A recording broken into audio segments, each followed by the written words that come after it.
क्या विकसित भारत के लिए हमारा जुडिशियल सिस्टम सबसे बड़ी बाधा है? इस बारे में बहुत बड़ी बात आपको बताएंगे, लेकिन पहले समझने की कोशिश करें कि प्रधानमंत्री नरेंद्र मोदी के सलाहकार कौन हैं, जो पहले उन्हें 2000 का नोट लाने की सलाह देते हैं, फिर बंद करा देते हैं, जो पहले बेतरतीब जीएसटी स्लैब लागू करने की सलाह देते हैं, फिर उसमें परिवर्तन भी करा देते हैं, जिनकी सलाह से 50% टैरिफ तक स्थिति पहुंच गई। अब ये पता चल गया है कि सलाहकार कौन है और कैसे हैं, कैसे उनके विचार हैं।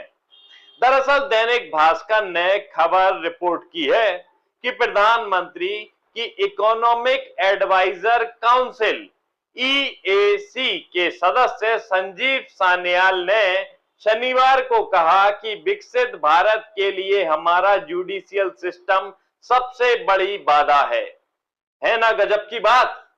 मतलब क्या? जो जुडिशियल सिस्टम सरकार की मनमानी पर लगाम लगा दें, उसे बाधा बता देंगे, और जो चुनाव आयोग मतदाताओं को भी संतुष्ट नहीं कर पाए, उसे क्या विकसित भारत का सारथी बना देंगे? ऐसे होंगे सलाहकार तो क्या नहीं होगा बंटाधार।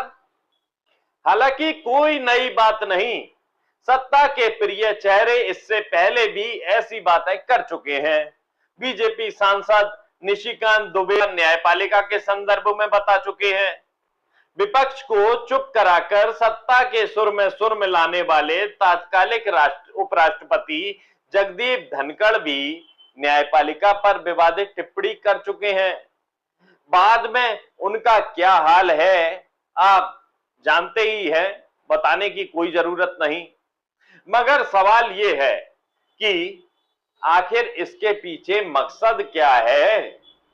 वैसे जाहिर सी बात है कि अगर सरकार की मनमानी हो या फिर चुनाव आयोग की आनाकानी हो, जरूरत पड़ने पर न्यायपालिका ने फैसला सुनाकर अभी तक मनमानी पर रोक लगाई है और आम जनता में न्याय के प्रति उम्मीद जगाई है।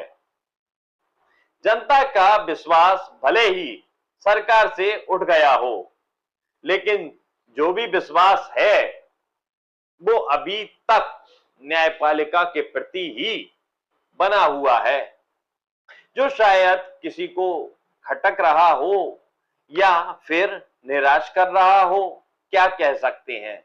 आशंका है, वरना बार बार जुडिशियल सिस्टम पर ऐसी टिप्पणियों के पीछे भला क्या मंतव्य हो सकता है। फिलहाल हमारा सवाल तो आपसे है कि क्या जुडिशियल सिस्टम पर आम जन के विश्वास को ठेस पहुंचाने के लिए ऐसी टिप्पणियां जानबूझकर की जा रही हैं या फिर कराई जा रही हैं? क्या सरकार चुनाव आयोग की तरह जुडिशियल सिस्टम में भी बदलाव करना चाहती है? इस बारे में आपका क्या मानना है? कमेंट करके जरूर बताइएगा।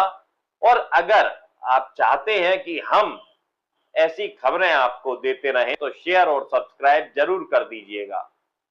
नमस्कार, हमारा नाम सौरभ दुबे।